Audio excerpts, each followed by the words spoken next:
Would you talk a little bit real quick about some of the challenges you see in the day-to-day coaching role that you do now? Talk a little bit about coaching the young players. Let's say, the kids that are in the Dominican or the Arizona level or the low levels of the minor leagues, and then some of the challenges conversely with your AAA slash 4A type player now.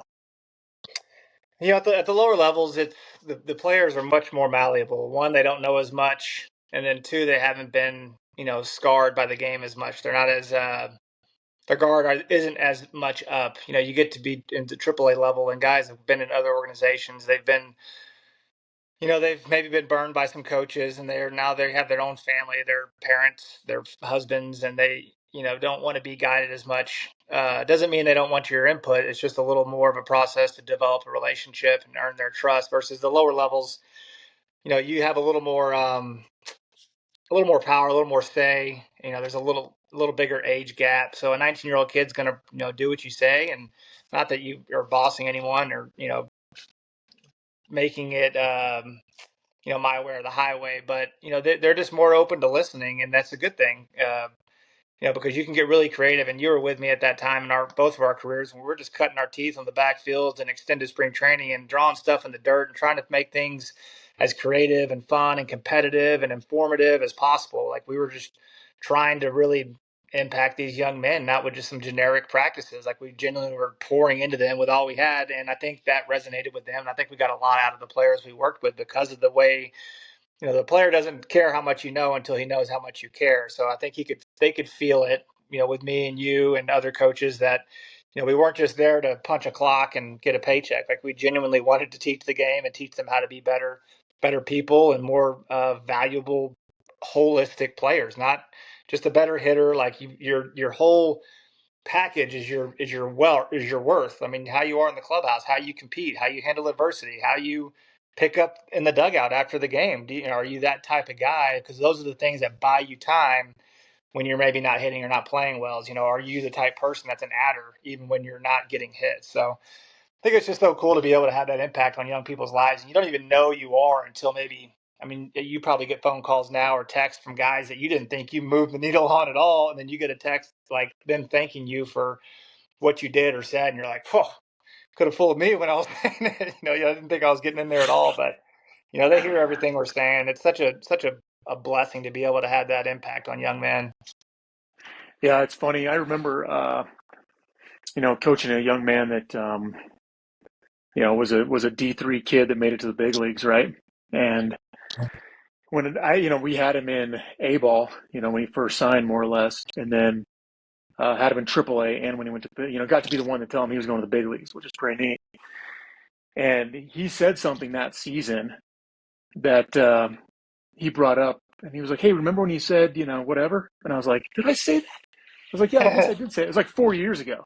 It's like, I said that Yeah. 4 years ago. You never know exactly what's going to stick in these kids' heads, good or bad. You could say something, real negative, and it sticks with them. And a lot of times they don't remember exactly what you said, but they remember how you made them feel. Yeah. I remember you telling And me that's that really one time. impactful. I actually took that quote from you. Is they're not going to remember what you said. They're going to remember how you made them feel, and you're dead on. Yeah, I mean, we all Yeah. had those coaches, especially with the the rovers, the coordinators that would come in town, and like the guy would come around the corner, and there's this energy like of, oh crap, here comes Chase. The next, Mm, next 4 days are going to be awful until this guy hmm gets back out of town. Let's say Chase was, the hitting coordinator or whatever, or here comes Chase around the corner. You're like, yes, next 4 days are going to be awesome. Like Mr. Positive Energy makes me feel good about myself. Um, has some really good information, whatever the case may be. That's going to be great. So. I think a lot of coaches underplay the impact of their words. I mean, they're very cavalier with their comments, not thinking that anything, like, you can't really do any damage, but in actuality, you can do a massive amount of damage on just something sarcastic. You think you're being playful, the timing, the tone, the delivery. I mean, you have to be cognizant of what you're saying to players, because a hitter's psyche, or a baseball player's psyche in general, is very fragile. I mean, even Mookie Betts, his psyche gets off. Like, he loses confidence. He doesn't feel good in the batter's box for whatever reason. So, I mean, not that you treat them with kid gloves like they're soft, but I mean, you just got to know that their minds can be messed up, and then you got a Yeah. worse player. Like for what? Yeah, and I think that's where, empathy comes in because you were in that situation where a coach said something and really, put some air in your tires, or a coach said something that just completely deflated you. So Yep. it's good to be able Yep. to relate. You learn from both. I learned from my good coaches and I learned from my bad coaches. Do you have any stories specifically from any of the coaches that you had over the years, whether good or bad? Yeah, well, let's stick to good because I'm sure it's way easier to pick bad. I mean, I think as a coach, there was more times where I thought to myself, if I'm ever a coach, I'm definitely not doing that, or I'm not acting like that guy. Versus if I'm Yeah. ever a coach, I'm going to do it like this guy. There was fewer of those guys. There was more guys who were like, I'm never going to be like that guy. I'm never going to say what he did. So on the positive side, is there something you can recall that you felt like stuck with you? Maybe a quick story. Yeah. I got a perfect one. Mookie Wilson, who hit the infamous ground ball to, through the legs in the World Series. Mookie was one of our coaches with the Mets, and everybody respected Mook, and he was a rover, so it wasn't like he was my coach. But in spring training one time, we're picking up balls after batting practice, and he's just walking with me, and he's had me, seen me for a few years. He's like, "Man, Chase, do you know what kind of player you are?"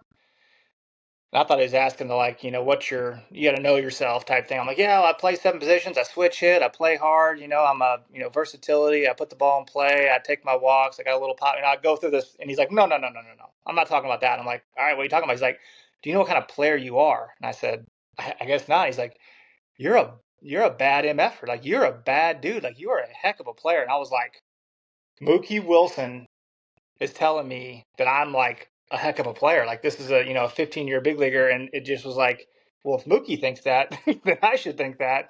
And there you go. I got to puff my chest out a little bit. I walked a little higher the rest of the day, and that's what it was like. It was a 45-second conversation that just poured a bunch of wind in my sails, and Yeah.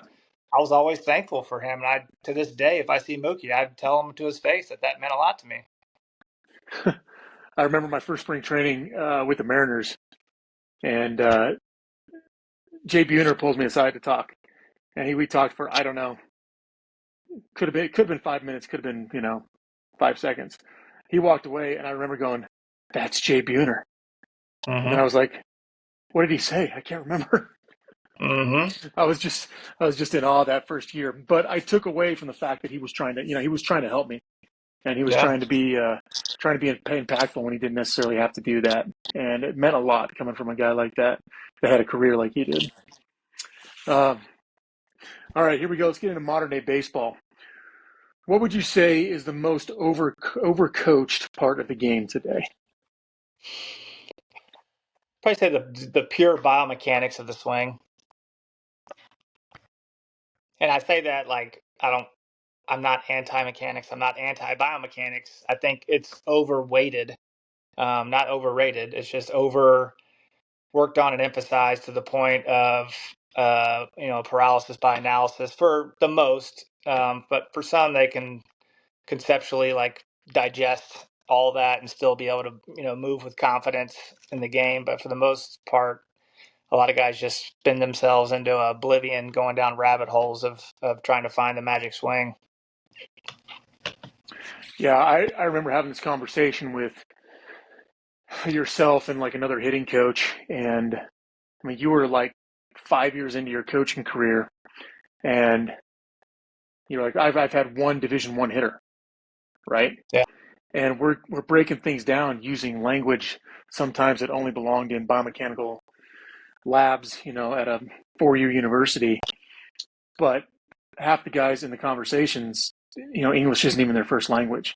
The other big chunk of them didn't go to college, which doesn't mean they're any less intelligent. It just they're not used to studying at that rate potentially. And there was kids like we got a kid from a 4-year school that was a big power four excuse me power 4 school, and he couldn't get enough information. Like you could give him all the biomechanical information you could get, and he soaked it up and he actually applied it. And I was very impressed. And then hitting right in front of him or right behind him, is a kid that is asking what the percentage sign means on the data sheet we give him. because he graduated, fourth grade in the Dominican. So it's very different, and that's where you need people like yourself that can decipher how much information they can digest and can't. But yeah, I think the game has moved in that trend, and I think the smart coaches, the good coaches, they know that information inside and out, but they also know when to give it and how much to give. And that's the part that, I think some coaches, especially currently, someone's got to be the adult in the room. Someone's got to be the person to provide what the player needs and not what he wants.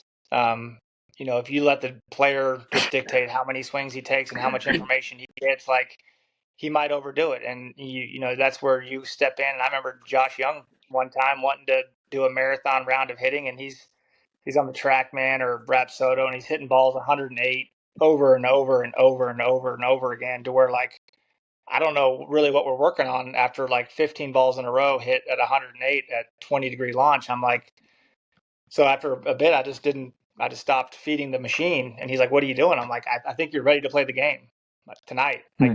Like, this isn't cardio. I think you should just go play. He's like, well, I'm not done with my routine. I was like, there's no rule that says you have to take X number of swings to play a game. Like, you should play the game once you feel like you're ready to compete at a high level. And I think you are right now. And so we had a back and forth, and that's what I said to him. I said, I'm going to give you what you need, not what you want. And you got to trust me and just go out tonight and trust me, whether you go over or not, like, you're still going to the big leagues. Like, you're our number one prospect. Like, let's just see how it goes tonight, Josh. Like, let's just, you know, humor me and see how you feel tonight with just stopping right now.